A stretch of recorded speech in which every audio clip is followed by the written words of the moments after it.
Starting off, I know that Chapter 5 Season 3 has just officially concluded leading into the Marvel season. Today I'm going to be going over Chapter 5 Season 3 to see if it was as bad as people said or just overhated. I'm going to be making categories for each aspect of the season: Battle Pass, POIs, updates, gameplay, and miscellaneous. First up is the Battle Pass. The Battle Pass of Season 3 is a major upgrade from the Season 2 Battle Pass in my opinion. The gods didn't really do it for me. Standout skins are like Peabody, Machinist, and Bright Raider. Both collab skins were okay. They're cool and all. T60 was pretty good, with his favorite style being Black Knight. His other cosmetics are okay. I just don't play Fallout, so I don't know much about the cosmetics. Magneto is okay at best. I feel like there could have been a different collab that fit this season, but I guess they do have to take Fortnite into the Marvel season, and his glider is pretty cool. Other than that, the Battle Pass is solid with good super styles, and oh yeah, this Battle Pass had this. Definitely fits the team. 10 out of 10 Battle Pass. The new Wasteland biome was really cool, and I have to give Epic credit for all the new details they added. I love the little changes they added, like the windmill being in the sand or the train being crashed. It really gave great detail to the POIs. In terms of POIs, Brutal Beachhead was kinda cool, landing on the top of the ship and looting till you're on the first floor where you kill the boss. Or you could just drive an SUV into a car mod and spam the grenade launcher until everybody's dead. This season was so broken. Megalodon was a cool boss, and I think giving him both a shotgun and nitro fist definitely helped in trios, or even duos. The boss car, though, was really terrible, with the grenade launcher being awful to use in car chases. Redline Rig was a pretty bland POI in my opinion. Landing here would always be a pain, and I didn't feel like fighting the enemies there. The boss's mythic is pretty good, and shield regeneration is awesome, but the best part of the Redline Rig boss is the car. The turret is awesome, and combined with a higher health than the Nitrodrome car, it packs a punch.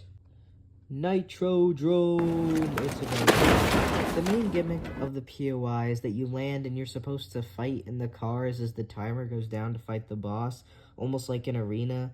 But in reality, people aren't going to do that and go straight to looting in the sides of the Nitrodrome. The entire place has like 5 chests, so it's not very helpful, and every time I land there, someone would either land at a chest and one-pump me and my friend, or we would have to reboot near Shipwreck Shallows and claim the boss afterwards. But the boss season isn't even that good. The boom bolt is pretty bland, and unlimited ammo is cool until you realize there are 2 other medallions way better. One stops fall damage and decreases reload time, and the other regenerates shield. Sandy Steps. I don't have much to say about this POI. It's like the original place, covered in sand. Peter Griffin would not be happy. The weapon cases are cool, but it's better to land at Brutal Beachhead if you want to fight the boss. Shipwreck Shallows. This POI isn't that cool. I landed there to get some quests done, but other than that, I don't see a reason to land here. Plus, the pirate chests that spawn near here only give the flint knock and a ship in a bottle, so it's a waste of time. Updates. Updates are pretty good this season. I enjoyed them a lot. They were usually pretty interesting.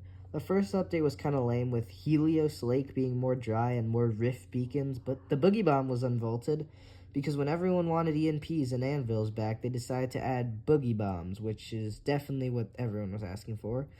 During the updates of June, they added the Towhook Cannon, which barely did anything all season because no one wanted to carry it. They added Ride the Lightning for the Forgotten Metallica event. The Mythic was annoying, and it was used by bad players to get away in tight situations. The Heavy Impact Sniper was a great gun that I wish wouldn't have been vaulted for Chapter 5 Season 4. Remote Explosives were pointless on vault and I never used to damage a player throughout the season. Magneto Power was good to use, but so annoying, and I didn't love its addition to the season.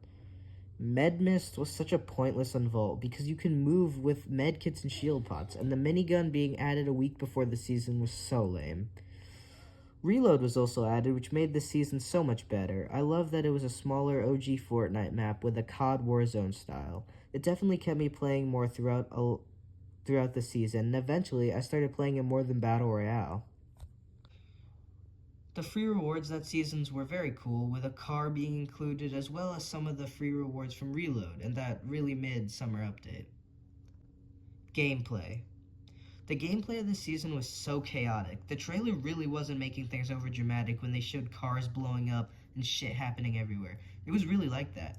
The cars were annoying to counter, especially boss cars, and the whole point of building was basically removed with the fact that you could just spam the turret and drive through builds.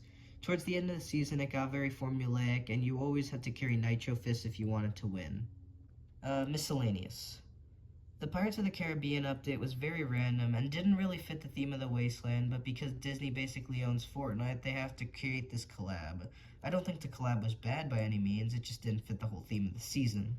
Nitro was a cool concept and was pretty good, but I didn't think it did too much to change gameplay. I would only carry Nitro if I had the medallion. Slurp cactuses were very helpful, and they definitely had an oversupply of shield this season. Within most of the round, you would always have shield. Overall, this season was overhated, but it's much better than people say it is if you get used to it. And it can be fun for a few rounds. You just have to know what to carry and use. And even if you weren't a big fan of the season, Reload did exist, and it worked out pretty well with Fortnite reaching 1 million online players and the date the release of Reload. Overall, the season was a 7 out of 10 and was a bit too overhated by the community. That's all for me. Hedgehog 2000. Subscribe if you liked what you saw. I think that's what people say.